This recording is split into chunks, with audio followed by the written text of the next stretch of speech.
বিশেষ যে ২৭টি আমলের কথা আমরা বলতে চাই, তার প্রথম আমলটি হলো চাঁদ দেখা।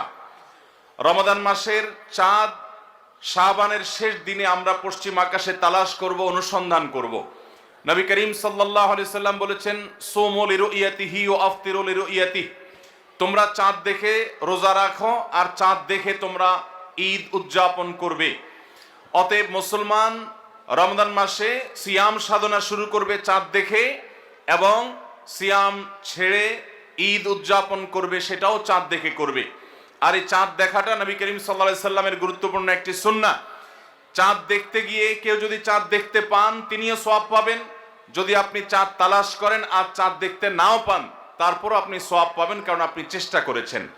চাঁদ দেখার একটি দোয়া নবী সাল্লাল্লাহু আলাইহি সাল্লাম আমাদেরকে শিক্ষা দিয়েছেন, আর সেটা হলো আল্লাহুম্মা আহিল্লাহু আলাইনা বিল ইয়ুমনি ওয়াল ঈমান ওয়াস সালামাতি ওয়াল ইসলাম রব্বি ওয়া রাব্বুকাল্লাহ। যার অর্থ হলো, হে আল্লাহ, এই নতুন চাঁদ, নতুন মাসটিকে আপনি আমাদের জন্য বরকতময় করে দিন, ঈমানময় করে দিন। ঈমানের সাথে যেন এই মাসে আমরা সময় কাটাতে পারি, অতিবাহিত করতে পারি, এবং নিরাপত্তা, শান্তি এবং ইসলামের উপর যেন আমরা থাকতে পারি। হে চাঁদ, তোমার এবং আমার পালনকর্তা এক আল্লাহ। এই দোয়া পাঠ করা সুন্নাত চাঁদ দেখার পর। আবার দোয়াটি বলছি, আল্লাহুম্মা আহিল্লাহু আলাইনা বিল ইয়ুমনি ওয়াল ঈমান ওয়াস সালামাতি ওয়াল ইসলাম রব্বি ওয়া রাব্বুকাল্লাহ। এটা সেই সকল সৌভাগ্যবান মানুষরা পড়বেন যারা চাঁদ দেখতে পেয়েছেন।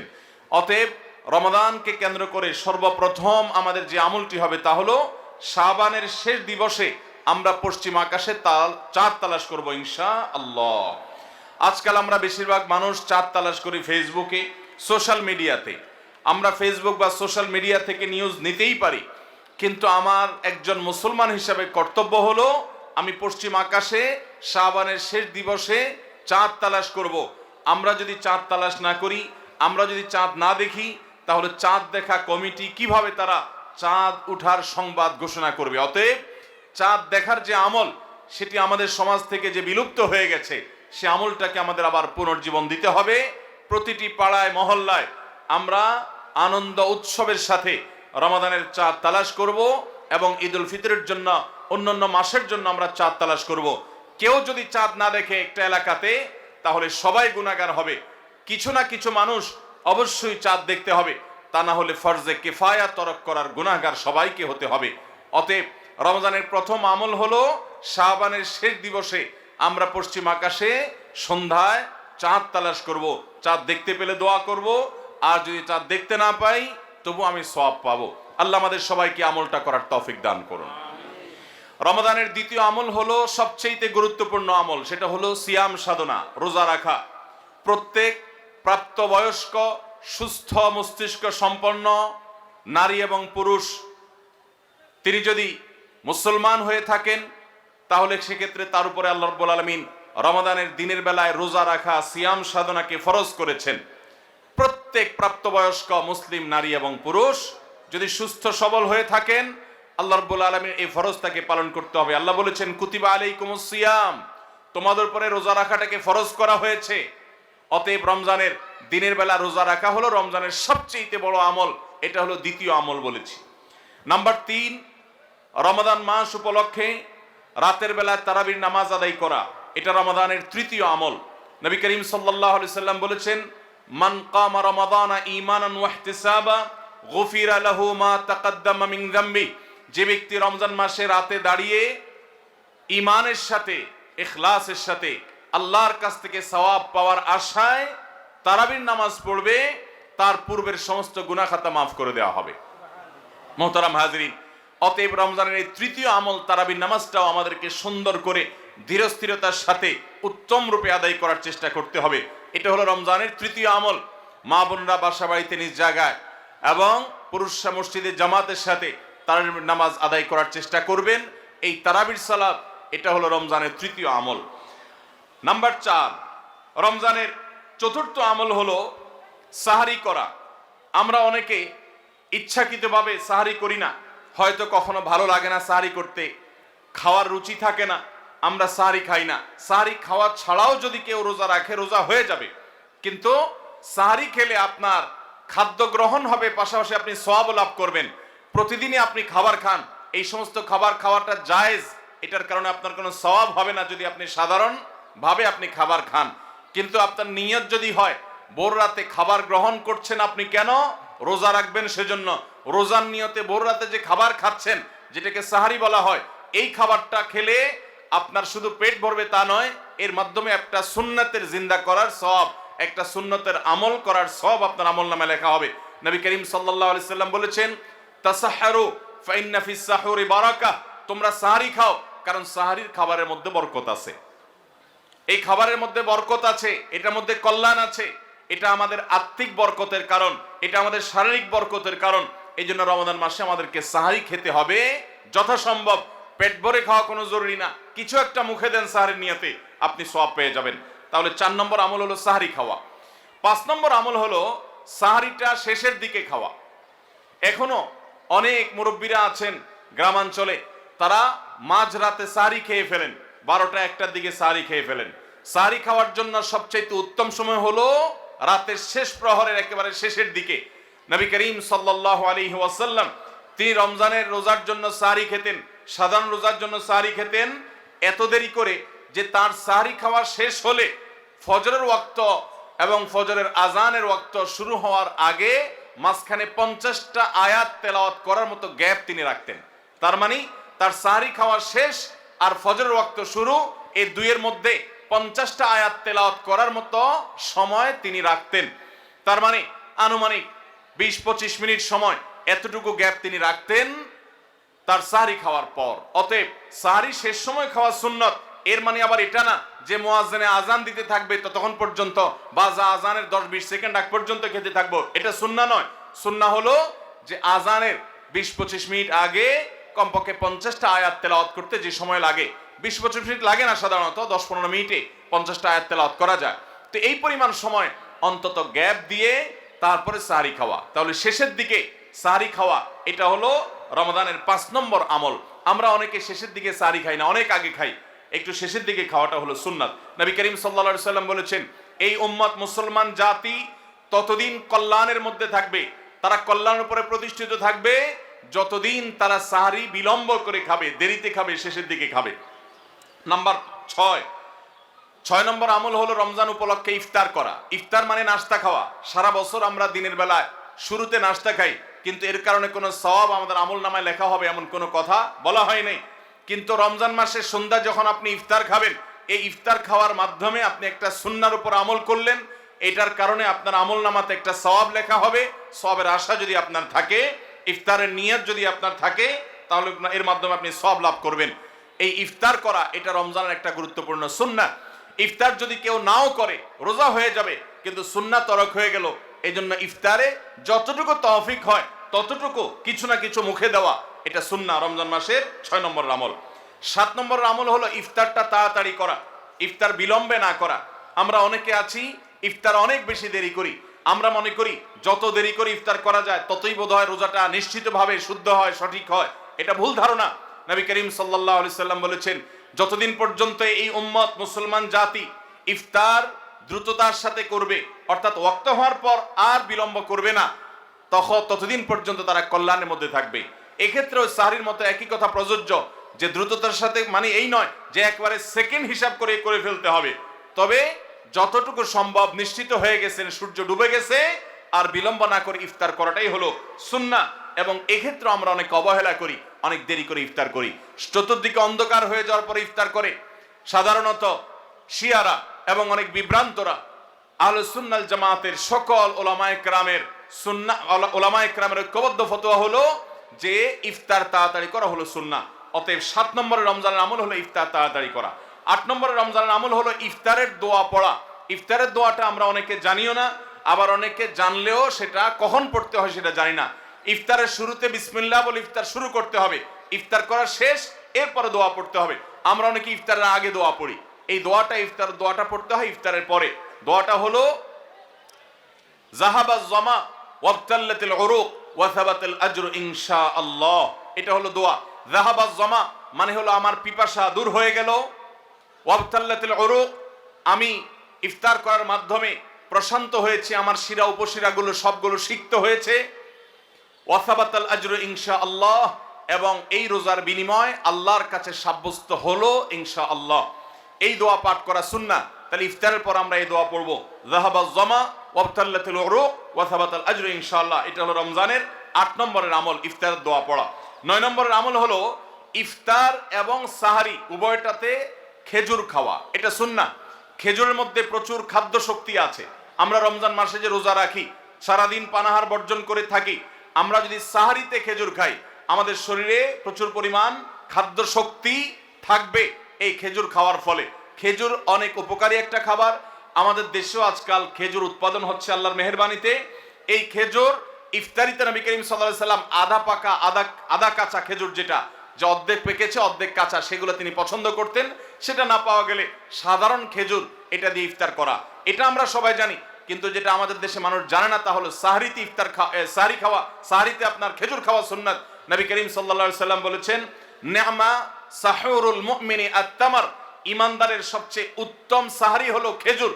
আপনি সাহরিতে ভাত তরকারি যাই খান বা না খান, অন্তত একটা হলো খেজুর খাবেন, তাহলে নবী সাল্লাল্লাহু আলাইহি সাল্লামের এই সুন্নাহর উপরে আমল হয়ে যাবে। তাহলে 9 নম্বর রমজানের আমল হলো সাহরিতে এবং ইফতারে উভয় সময়ে কমপক্ষে একটা হলেও খেজুর খাওয়া, মানে খেজুর খাওয়াটা হলো সুন্নাহ। 10 নম্বর রমজানের আমল হলো দিনভর বেশি বেশি দোয়া করতে থাকা। ভাইরা আমার, রোজাদার ব্যক্তির দোয়া আল্লাহ রাব্বুল আলামিন ফিরিয়ে দেন না। রোজাদার ব্যক্তি দিনভর আল্লাহর কাছে দোয়া করতে থাকলে সে দোয়া কবুল হয়। নবী করিম সাল্লাল্লাহু আলাইহি সাল্লাম বলেছেন যে কয়েক ব্যক্তির দোয়া ফেরত দেওয়া হয় না, এর ভিতরে একজন হলেন আস-সাইমু হাত্তা ইফতির, রোজাদার ব্যক্তি ইফতার করা পর্যন্ত তার দোয়া কবুল হতে থাকে। আপনি রোজাদার অবস্থায় দোকানে কাজ করছেন, খেতে খামারে কাজ করছেন, আপনি ব্যবসা প্রতিষ্ঠানে কাজ করছেন, আপনি রাস্তায় হাঁটাচলা করছেন, মা বোনরা বাসা বাড়িতে গৃহস্থলী কাজকর্ম করছেন, এই কাজের ফাঁকে ফাঁকে ওযু নাই, অসুবিধা নেই, এই অবস্থায় আপনি দোয়া করতে থাকেন। রোজাদার অবস্থায় দোয়া কবুল হয়। সারাদিন আপনি মনে মনে আপনার চাওয়াগুলো আল্লাহর কাছে নিবেদন করেন, আল্লাহর সাথে আপনি কথা বলতে থাকেন, কারণ দোয়া কবুলের একটা মোক্ষম সময় হলো রমজান মাসে এই রোজা অবস্থায়। বিশেষ করে ইফতারের আগ মুহূর্তে দোয়া কবুল হয়, আমরা তখন অনেকে ইফতার নিয়ে ব্যস্ত হয়ে পড়ি। তাহলে আমরা 10 নম্বর আমল জানলাম রমজান মাসে, সেটা হলো বেশি বেশি আল্লাহর কাছে দোয়া করা, আল্লাহর কাছে মনের চাওয়াগুলো পেশ করা, দুনিয়ার চাওয়া আখিরাত চাওয়া। আল্লাহ আমাদেরকে তৌফিক দান করুন। 11 নম্বর রমজানের বিশেষ আমল হলো সকল প্রকার পাপাচার বর্জন করা। কারণ রমজানের রোজার উদ্দেশ্যই হলো আমরা যেন পাপাচার বর্জন করতে পারি। রমজানের যে রোজা রাখি, এই রোজা মূলত কোরআন এবং হাদিসের ভাষায় এটাকে সওম বা সিয়াম বলা হয়। সওম বা সিয়াম শব্দের অর্থ হলো বিরত থাকা। আর এই বিরত থাকার মানে হলো আমার সামনে পানির বোতল আছে, আমার সামনে খাবার আছে, হালাল টাকায় কেনা, আবার পেটে ক্ষুধা আছে, তৃষ্ণাও আছে, পিপাসা আছে, তারপর আমি খাচ্ছি না, পান করছি না। কেন? কারণ আল্লাহ নিষেধ করেছেন। এখান থেকে শিক্ষা গ্রহণ করে আমার সামগ্রিক জীবনে সকল হারাম, সকল নিষিদ্ধ কাজ থেকে আমাকে বিরত থাকতে হবে, সেই শিক্ষা সিয়াম আমাকে দেয়। এই জন্য এই সিয়ামের মাধ্যমে হারাম বর্জন করা, আল্লাহর নিষিদ্ধ কাজগুলো বর্জন করা, এই ট্রেনিং, এই অভ্যাস রমজান মাসে গড়ে তুলতে হবে। নবী করিম সাল্লাল্লাহু আলাইহি সাল্লাম বিভিন্ন হাদিসে সেই গুরুত্ব আরোপ করেছেন। কোরআনে কারিমে আল্লাহ বলেছেন, তোমাদের উপরে সিয়াম ফরজ করা হয়েছে, তোমাদের পূর্ববর্তীদের উপরে যেমন ফরজ করা হয়েছে সেরকম। উদ্দেশ্য লাআল্লাকুম তাত্তাকুন, যাতে করে তোমরা গুনাহ ছাড়া আল্লাহর নির্দেশগুলো মেনে চলা, তাকওয়া অর্জন করা, অবলম্বন করার ট্রেনিং নিতে পারো, তাকওয়া অবলম্বন করতে পারো, শিখতে পারো এখান থেকে। অতএব রমজানের 11 নম্বর বিশেষ গুরুত্বপূর্ণ আমল হলো সকল হারাম, সকল পাপাচারগুলো এই মাসে বিশেষভাবে বর্জন করে চলা। যদি সেটা কেউ না করে তাহলে তার এই রোজার কোনো অর্থ হতে পারে না। অতএব 11 নম্বর আমল পাপাচার বর্জন করে চলা। 12 নম্বর আমল হলো পাপাচারের মধ্যে আবার বিশেষ করে মিথ্যা কথা, মিথ্যা কাজ, প্রতারণা 2 নম্বরই, এগুলো পরিহার করে চলা। এগুলো অন্য সময় তো পরিহার করতেই হবে, রমজানে আরো বিশেষ গুরুত্বের সাথে পরিহার করতে হবে। বুখারীর হাদিসে আসছে, নবী করিম সাল্লাল্লাহু আলাইহি সাল্লাম বলেছেন, মাল্লাম ইয়াদা কাওলাজ জুরি ওয়াল আমাল বিহি ফালাইসা লিল্লাহি হাজা আন ইয়াদা তাআমাহু ওয়া শারাবা। যে ব্যক্তি মিথ্যা কথা, মিথ্যা কাজ এগুলো ছাড়লো না, সেই ব্যক্তির উপবাস থাকায় আল্লাহর কোনো ঠেকা পড়ে নাই। অর্থাৎ তার এই রোজা থাকাটা উপোস থাকা ছাড়া কিছুই নয়, আর তার এই উপোস থাকায় আল্লাহর কোনো প্রয়োজন পড়ে নাই। অর্থাৎ তার এই রোজার কোনো মানে নাই, অর্থহীন হয়ে যাবে যদি সে রোজা রেখে মিথ্যা কথা বলে, মিথ্যা কাজ করে। এই জন্য রমজান মাসের গুরুত্বপূর্ণ আমল হলো 12 নম্বর আমল, যে আমরা মিথ্যা কথা, মিথ্যা কাজ রমজান মাসে পরিহার করবো রোজা অবস্থা বিশেষ করে। 13 নম্বর আমল হলো স্পেশালি ঝগড়াঝাটি থেকে বিরত থাকা। নবী করিম সাল্লাল্লাহু আলাইহি সাল্লাম বলেছেন, কোন রোজাদারের সাথে কেউ যদি কুতর্ক করতে আসে, ঝগড়া ফাসাদ করতে আসে, তাহলে সে বলবে ইন্নী সাইম, আমি তোমার ঝগড়া, আমি তোমার গালিগালাজ, আমি তোমার বিতর্ক বৎসার জবাব দিতে পারছি না, কারণ আমি রোজাদার অবস্থায় আমি আমার মুখ নষ্ট করব না, সময় নষ্ট করব না। অতএব ফেসবুকের বাইরে, সোশ্যাল মিডিয়াতে অথবা অনলাইনে অফলাইনে যে কোনো জায়গায় আমরা রমজান মাসে বিশেষভাবে ঝগড়া ঝাঁটি, গন্ডগোল, ফাসাদ, তর্ক বিতর্ক, বৎসা এগুলো আমরা বর্জন করে চলবো, কারণ এটা রমজানের বিশেষ গুরুত্বপূর্ণ আমল যে এই মাসে আমি কোনো ঝগড়াঝাটি করব না। এটা হলো রমজানের 13 নম্বর বিশেষ আমল। 14 নম্বর বিশেষ আমল হলো সাধারণ যত আমল আছে, সাধারণ যত ভালো কাজ আছে, সেই ভালো কাজগুলো এই মাসে সবচেয়ে বেশি গুরুত্বের সাথে করা। কারণ আপনারা জানেন নবী করিম সাল্লাল্লাহু আলাইহি সাল্লাম বলেছেন, রমজানের শুরুর দিকে আল্লাহর পক্ষ থেকে এক ফেরেশতা ঘোষণা দিতে থাকে, ইয়া বাগিয়াল খায়র আকবিল, তোমাদের মধ্যে কেউ কি কোনো কল্যাণের পথে চলতে চায়, এমন কোন মানুষ আছে যে কল্যাণকামী, যে ভালো কাজ করতে চায়, তাহলে সে যেন অগ্রসর হয়, কারণ ভালো কাজ করার মৌসুম এসেছে, সময় এসেছে, সুবর্ণ সুযোগ এসেছে। এটা আমল করার সময়, এটা নিজের আমল নামার শূন্য স্থানগুলো পূরণ করার সময়, এটা জান্নাতের পথে এগিয়ে যাওয়ার সময়। অতএব যত নেক আমল আছে, সেটা যেই ধরনেরই হোক না কেন, সকল ভালো কাজ সবচেয়ে বেশি করতে হবে এই রমজান মাসে।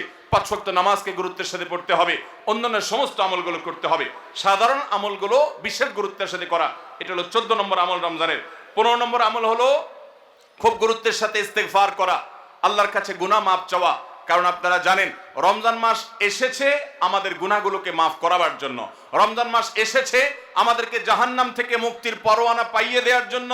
নবী করিম সাল্লাল্লাহু আলাইহি সাল্লাম বলেছেন, ওয়ালিল্লাহি উতাকাউ মিনান নার ওয়া যালিকা কুল্লু লাইলা, রমজানের প্রতি রাতে আল্লাহ তাআলা অসংখ্য অগণিত মানুষকে জাহান্নাম থেকে মুক্ত, অমুক জাহান্নাম থেকে মুক্ত, অমুককে জাহান্নাম থেকে মুক্ত ঘোষণা করা হলো। এই আল্লাহর ফরমানে এলাহি তিনি জারি করতে থাকেন, বহু মানুষকে আল্লাহ তাআলা মুক্ত ঘোষণা করেন। একজন ইমানদার বান্দা এই আল্লাহর তাআলার সাধারণ ক্ষমার অফার নেওয়ার জন্য তিনি চোখের পানি ফেলে দোয়া করবেন, তিনি বিভিন্ন সময় দোয়া করবেন। আল্লাহ, রমজান মাস চলছে, এটা গুনাহ মাফ করানোর সময়, এটা গুনাহ মাফ করার সুবর্ণ সুযোগ, আপনি আমার গুনাহগুলো মাফ করে দিন, আমার ভুল ত্রুটি মাফ করে দিন, সারা বছর আমি অনেক পাপ করেছি, আল্লাহ আপনি আমাকে ক্ষমা করে দিন, আমার হিসেবে যত আমল নামাতে যত গুনাহ আছে সবগুলো আপনি ডিলিট করে দিন। আল্লাহর কাছে মাফ চাইতে হবে। নবী করিম সাল্লাল্লাহু আলাইহি সাল্লাম বলেছেন, জিবরিল এসে তার কাছে প্রস্তাব পেশ করেছেন আল্লাহর তরফ থেকে, বাউদামান আদরাকা রমাদান ওয়া লাম ইগফার লাহ, যে ব্যক্তি রমজান পেয়েছে অথচ তার গুনাহ মাফ হয় নাই, সে ধ্বংস হোক। নবী সাল্লাল্লাহু আলাইহি সাল্লাম আমিন বলেছেন। অতএব রমজান মাসে গুনাহ মাফ যদি আপনি করাতে না পারেন, তাহলে জিবরিলের বদদোয়া, নবী সাল্লাল্লাহু আলাইহি সাল্লামের বদদোয়া আপনার জন্য লাগবে। এই জন্য যেই কোনো মূল্যে রমজানের প্রতি রাতে প্রতিদিন চোখের পানি ফেলে একটু একটু করে হলে দোয়া করে আল্লাহর কাছে নিজের গুনাহগুলো মাফ করাইতে হবে। জাহান্নাম থেকে মুক্তির ঘোষণা আল্লাহর পক্ষ থেকে আদায় করে নিতে হবে। এর মাধ্যমে এটা হবে দোয়ার মাধ্যমে, রোনাজারির মাধ্যমে, কান্নাকাটির মাধ্যমে, চেষ্টার মাধ্যমে, আল্লাহর কাছে তওবা করার মাধ্যমে। আল্লাহ আমাদেরকে তৌফিক দান করুন। এটা হলো 15 নম্বর আমল, যে গুনাহগুলো মাফ করাবো, জাহান্নাম থেকে মুক্তির পরোয়ানা দেয়া হয়, সেটি আমার নামটা যেন সে তালিকায় যায়, সেই চেষ্টা আমরা করব প্রতিদিন। 16 নম্বর রমজানের বিশেষ আমল হলো রোজাদারকে ইফতার করানো। নবী করিম সাল্লাল্লাহু আলাইহি সাল্লাম বলেছেন, মান ফাত্তারা সাইমান ফালাহু মিসলু আজরিহি মিন গায়রি আন ইউনকাসা মিন আজরিহি শাইআ, যদি কেউ কোনো রোজাদারকে ইফতার করায়, আল্লাহ রাব্বুল আলামিন ওই রোজাদারের রোজার কারণে তিনি যে সওয়াব পেয়েছেন তারটা তিনি পাবেন, অতিরিক্ত বোনাস হিসেবে যেই লোকটা ইফতার করালো রোজাদারকে, আল্লাহ তাআলা তাকে সমপরিমাণ সওয়াব দান করবেন। ভাইরা আমার, আমরা রমজান মাসে কেউ চাইলেও 30টার বেশি রোজা রাখতে পারবো? 30টার বেশি রোজা রাখার কোনো সুযোগ আছে? ছোট পোলাপান আছে, তারা দিনে 2-3টা করে রাখে, কিন্তু প্রাপ্তবয়স্ক কোনো মানুষ রমজান মাসে দিনের বেলায় একটা বেশি রোজা রাখার সুযোগ আছে? 30টা বেশি আমরা রাখতে পারবো না। কিন্তু যদি আপনি চান আপনার আমল নামায় 60টা রোজার সওয়াব লেখা হবে, তাহলে সম্ভব। আর সেটা কিভাবে? আপনি 30টা রোজা নিজে রাখলেন, আর 30 দিন একজন রোজাদারকে ইফতার করালে তার রোজা রাখার সমপরিমাণ সওয়াব আপনার অ্যাকাউন্টে জমা হয়ে যাবে। তাহলে আমরা রোজাদারকে ইফতার করাবো তো ইনশাআল্লাহ। আপনার আশেপাশে বহু গরিব মানুষ আছে, দ্রব্যমূল্যের ঊর্ধ্বগতির এই বাজারে আপনি সারা মাসের ইফতার তার বাসায় কিনে পাঠায় দেন, আপনি প্রতিদিন একটু ইফতার একটু প্লেটে করে পাঠায় দেন। আপনি কোনো পথচারী পথে হয়তো ইফতারের সময় হয়ে গেছে, বাসায় যেতে পারে না, গাড়িতে আছে, একটু পানির বোতল একটু খেজুর কিনে তাদেরকে দিয়ে দেন। সামান্য একটু প্রচেষ্টা বিপুল পরিমাণ সওয়াব আমাদের পাওয়ার সুযোগ তৈরি হবে। এই জন্য রমজানের বিশেষ আমল হলো 16 নম্বর আমল, রমজানে রোজাদারকে ইফতার করানোর চেষ্টা করবো তো ইনশাআল্লাহ।